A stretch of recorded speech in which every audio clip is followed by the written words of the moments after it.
everyone, thanks for joining me. Today we're going to make these cute quilted keychains with our Cricut Makers. Say that 10 times real fast. This is super easy and just in time for Mother's Day and summer's coming, so we're always on the go and need a easy way to carry around our keys and whatnot. So let's get started. So here we are in Design Space. This is super easy. All we need is a shape. We're going to grab a square. We're going to unlock Keep Proportions by clicking right here in the lower left of the square, or you could click up here if you want. And we're going to click on that. If you're making a 1-inch, if you have 1-inch hardware for your keychain, you want to make your square 4 inches wide. If you're using 1 1/4 inches, you want to make it 5 inches wide. So we're going to use the 1 inch, so we're going to make it 4 inches wide. And the height is up to you. I like to make them 10 inches. If you like it a little bit longer, make it 11 inches. So I'm going to go 10 inches long. And that's it, guys. That's all we need to cut the fabric out for the keychain. Now, if you want to have the maker cut your interfacing, you can do that as well. I'm just going to cut it by hand, and I'm going to show you how simple that is if you have the new Cricut self-healing mat, the rotary cutter, and their acrylic ruler. You can cut a simple strip out super easy. You could even cut this piece out by hand if you want. But I wanted to make sure this was nice and square. I'm going to cut the interfacing, as I said, using the new Cricut tools. But if you want to cut the interfacing with the Cricut Maker, you're going to make that piece 2 inches by the same length. So it'll be 2 inches wide by the same length that you made your fabric. So now I'm going to show you how to prep your material. Okay, the first thing I'm going to do is use some Heat and Bond fusible fleece. This is by Thermoweb. I'll have it linked in the description below the video. I really like this. You can also buy it by the yard in your most fabric stores. We're also going to, this is just a scrap piece of Cricut fabric that I had on hand, and I'm just going to cut it down a little bit. I don't need it quite this big.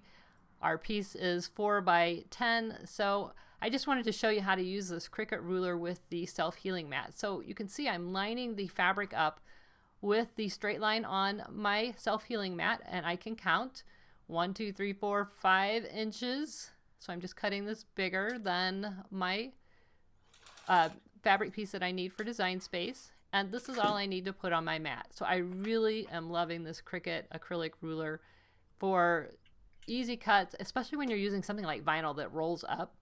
Now let's cut our strip of fusible fleece. Again, I'm lining the fusible fleece straight edge up with the straight line on my mat, and then I'm placing the acrylic ruler right on top of it, and you can see I have 2 inches under there.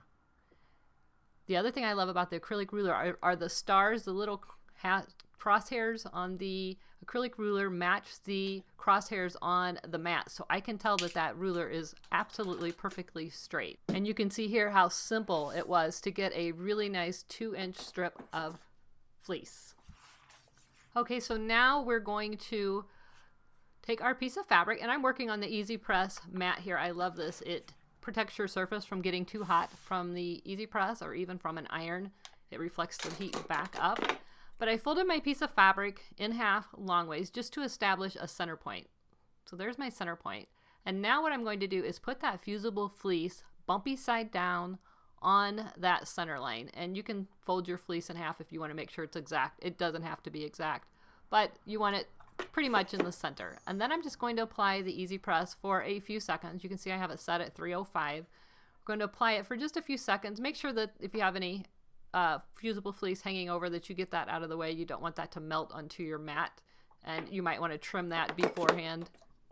I didn't, but you can go ahead and trim that now if you want. And again, I'm going to use this acrylic ruler. This is on my desk all the time, and the rotary cutter, everything works together so well. So I really recommend the self-healing mat and the rotary cutter. All right, so now we're going to fold those corner or outer pieces towards the center, and you want them to pretty much meet in the center. That fleece is 2 inches wide, and that's about how wide we want this fabric once we fold the outer part of the fabric into the center, as I'm doing here. And then you're going to press it for a moment, and now you're going to fold that in half and press again. So your outer fabric is folded towards the center, press it, and then fold that in half and press it. And you want to make sure it's nice and even, nice and flat. So I'm just going to apply a little bit of heat to it for just a few seconds. Just want to mention again, my Easy Press mat has contained all the heat. It has pushed it back up into the press, and my work surface is still cool. So with our fabric piece folded in half, we're going to take it over to the sewing machine and sew as close to the open edge as we can. It's about 1/8 of an inch is what I'm going to sew. But you just want to sew along that open edge to close it up.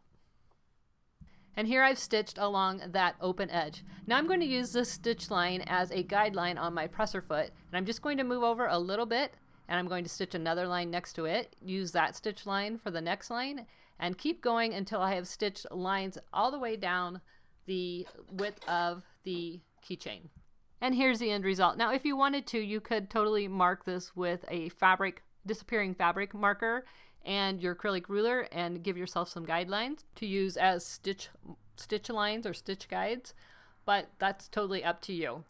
Now what I'm going to do is fold this in half. You might want to check and see which side you like better if your fabric has different patterns on it.